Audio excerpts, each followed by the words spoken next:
Thank you. So next two pieces I'm going to play are by a friend, a fellow harpist called Andriano Sanginetto. He's an Italian harpist, and he's combined percussive rhythms with beautiful harmony. So I'm going to play you two of his pieces, Metropolis and Altia. Enjoy.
Thank you. And now I'll play you Altia.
Thank you.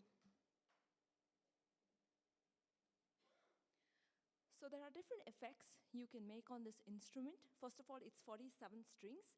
And many people ask me, what are your strings made of?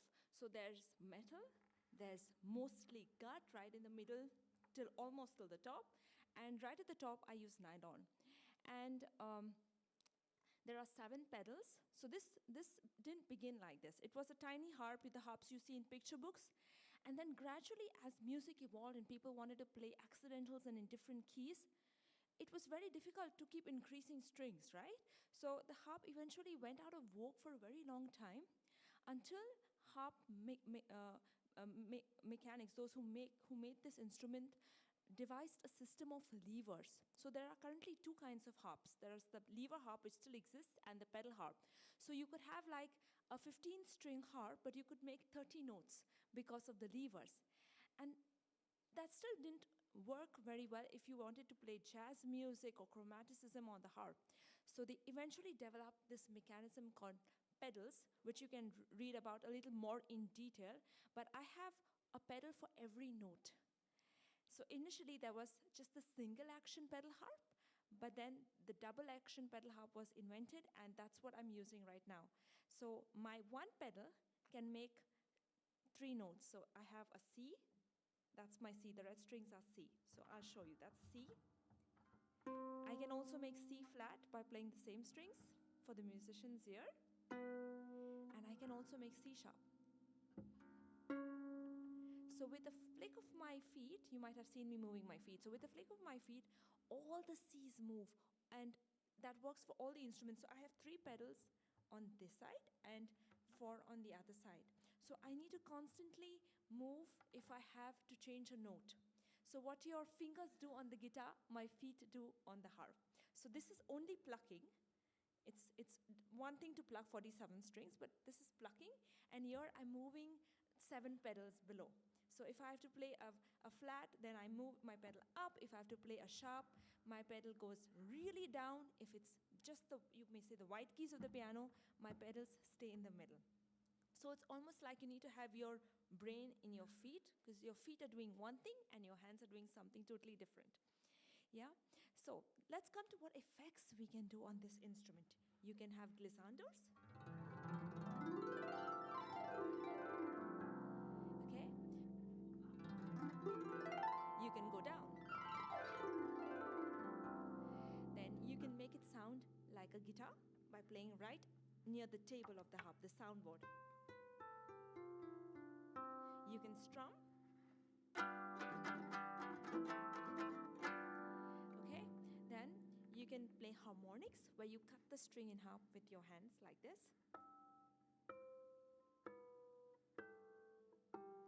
You can also make percussive effects like this. So this is your drum right here. So now I'm going to play you a piece called Baroque Flamenco, which uses all these different effects. And let me give you a little introduction to this piece. So Marie Antoinette, who was also a very good harpist, was holding a beautiful party, and they were dancing the gavotte. No, sorry, they were dancing the minuet, which is a very stately dance, okay? And suddenly, there was these flamenco dancers which had gotten this little guitar for a very good price, and they were so happy with it. They were plucking it and trying it out, and they didn't realize that their little guitar was a time machine. So they found themselves suddenly in the middle of this very stately party that Marie Antoinette was having. So in this piece, you will hear me go between a very, very stately minuet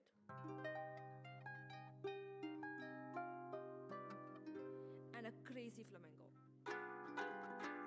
Okay? So watch for when the minuet happens and when the flamencos decide to dance at the party.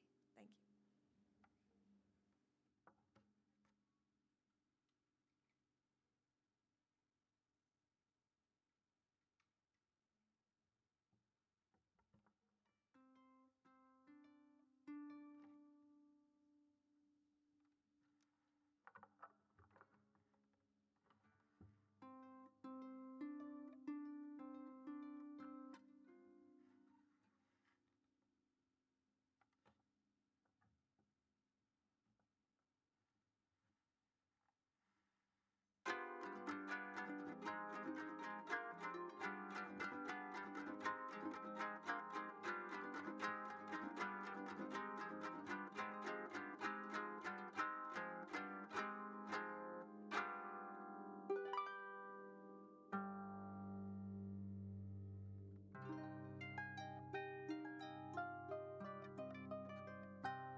Thank you.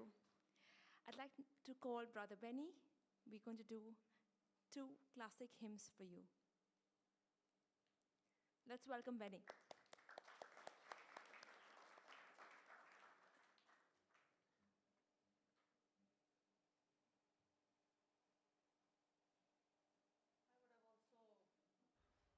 I would have also played the harp, but I think the pan flute is easier to carry. So, uh, but yeah, it's just such a amazing time to enjoy the sound of instruments that we are not familiar with, and yet appreciate the gift of music. And we'll be doing two songs. We just quickly ran through that this afternoon. And one is It Is Well With My Soul, and the other one is You Are Beautiful Beyond Description. Which one will we do first? It Is Well With My Soul. Okay, we will do this classic hymn, It Is Well With My Soul, a very powerful meaning when Spafford lost his daughters because of a shipwreck. And when he was visiting that spot, and when the captain told this was where it would have happened, and that is when he wrote these lyrics. When peace like a river attendeth my way, when sorrows like sea billows roll, whatever my lot. And for him, his lot was losing his children. And yet he said, whatever my lot, thou hast taught me to say, it is well with my soul. And I don't know if there's anyone who is going through a hard time in life, might be loss of job, loss of a family member, somebody has cheated you, backstabbed you, don't know what you have gone through, but if this man could have that conviction saying that it is well with my soul, knowing that God is still in control, I pray that this hymn will minister to you. We'll also have the lyrics on the screen so that you can follow this.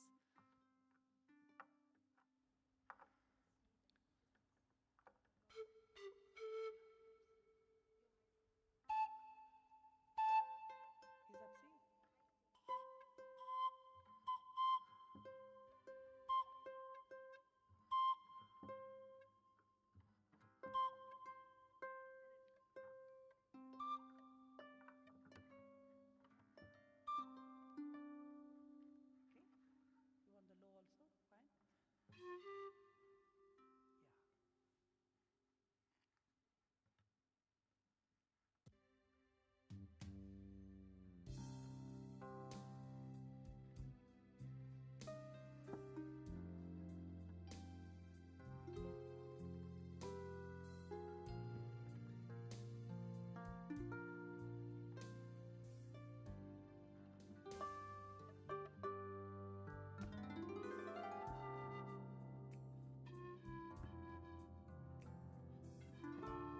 you. The next song is You Are Beautiful Beyond Description, and a beautiful worship song. It's not sung very often these days, but the lyrics is beautiful, and I pray and hope that this song will minister to you.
Thank you so much. Um, is it okay if we can take some questions, please? Yeah, for the next, the mic. Mic check. Yes. For the next 15 minutes, we'll take questions. Then you can fellowship for 5 minutes, and then you can go back to your respective homes, please. Yeah? Good. Any questions anyone has to ask Meagan? This is your time. Anyone with a question, you can put your hand up. Okay. Sangbor. Yeah, thank you you very much for your presentation. It's so beautiful. Thank Yeah, I you. just want to know how long did it take for you to reach this skill level, and how many hours do you practice in a day or something like that, you know? Okay. So I've been learning for about 10 years now. Yeah. Um, I got married in 2014, 1st of March 2014. And the day before I got married, we bought a grand piano. That was the 28th of Feb 2014. And I just bought a grand piano, and that's when I go to France and see the beautiful harps. And by God's grace, at the end of the year, by December, he gave me this harp. I was hoping for a tiny, small little harp I can carry on my lap and play, and God made this happen. And I started learning with a teacher, to be precise, in Jan of 2015. Yeah. And it's been an up and down journey with learning, because harpists are very few in number, and they get a lot of, life happens, and so I have had long breaks where I was learning by myself.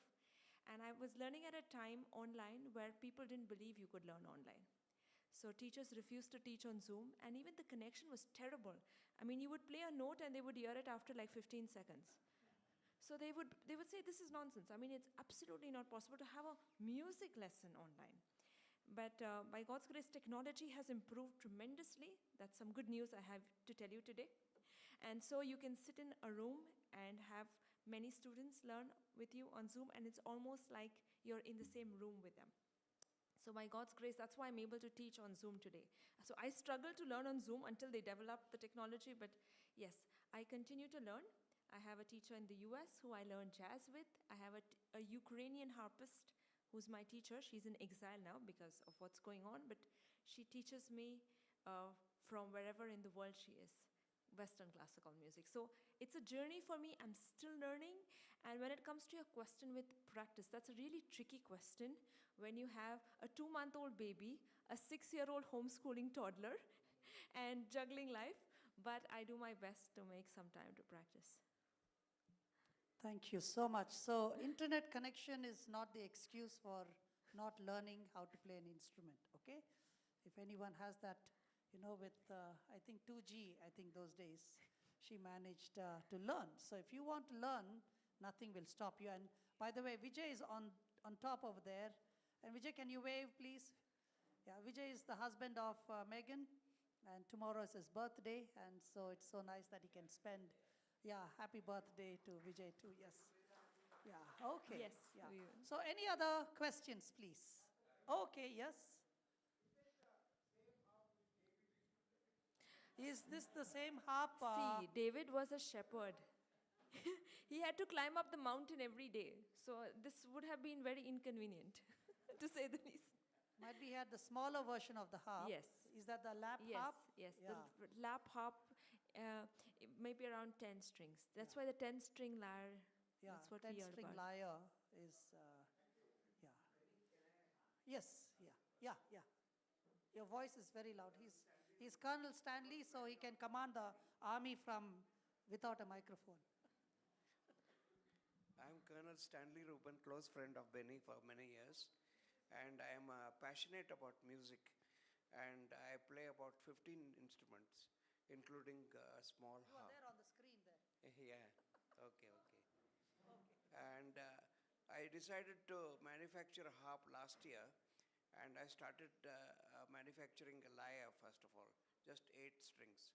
Then I manufactured David's harp, lap harp, and my next project is to manufacture a harp like what you are playing now, but I have got problems of getting strings and lever.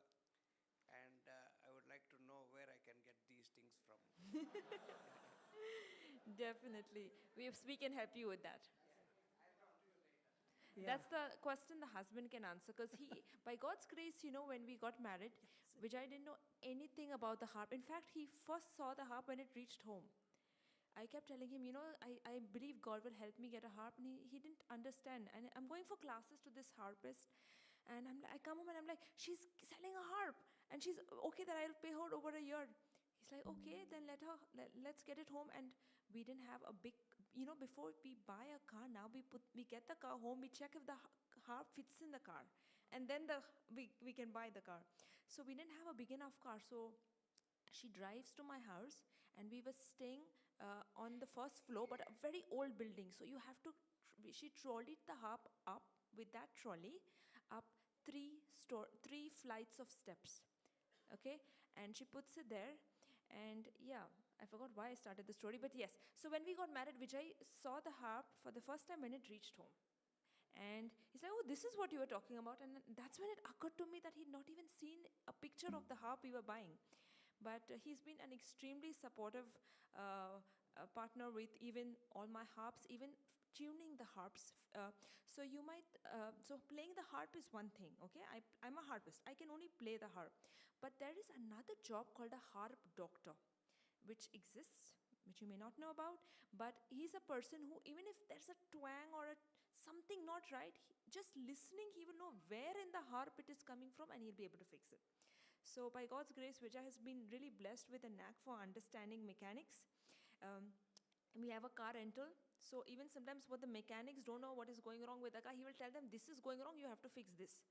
So by God's grace, if I play, and he'll be like, yeah, something there, yes, I'll fix it, and he does something and it gets fixed.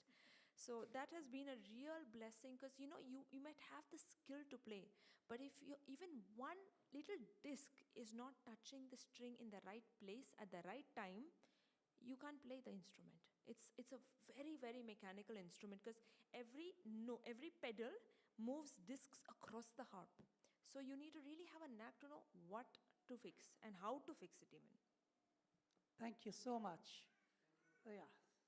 And Colonel Rubin also plays the saw harp. You know, with the saw he plays the harp, so you can just talk to him later on. Yes, so if you're interested to buy harps, you should connect with Vijay. He handles the import of harps and the transport of the harp to all the harp students in the country, and strings. He's only available this evening, but I'm available the other times. I just charge 5% over that one. And yeah, but any others with a question? Kids? Okay, small kid here.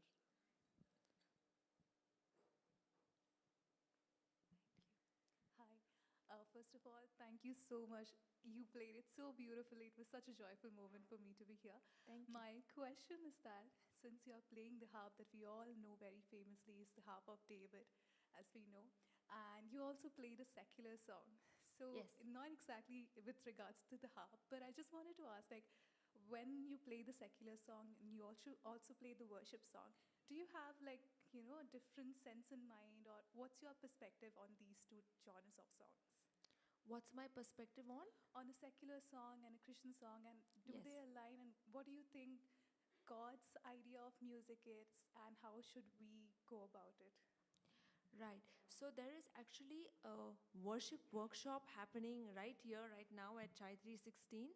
So that's being conducted by Benny and his beautiful wife, Zan Benny. So they are the best people actually to help you with this. But regarding what I play today, so I play various genres of music. I'm a professional harpist in the sense that I play I've taken, by God's grace, the harp into colleges, universities, collaborated with Christ University in Bangalore, as well as various schools, like the Hindustan school in Chennai. They have a harp department there.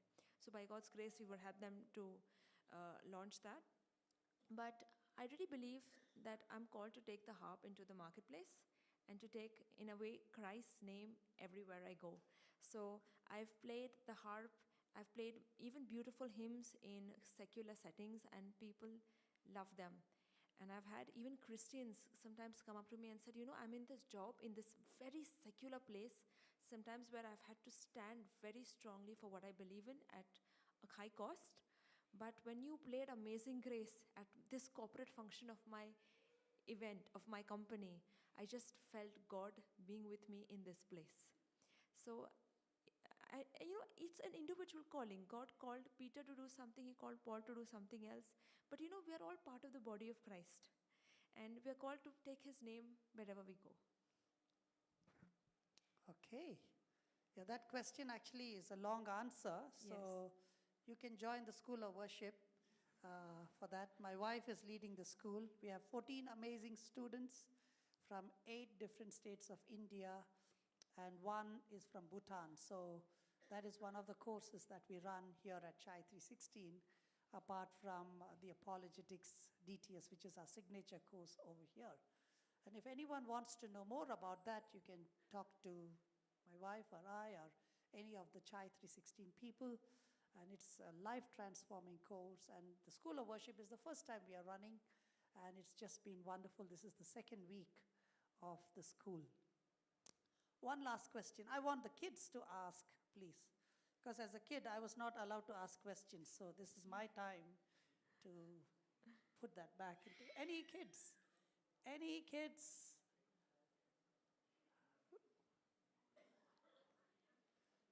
No questions? Parents are helping to ask questions. So at the school, we have children from age 5 to 75 learning. My oldest student, who's 75, she had seen the harp at 16.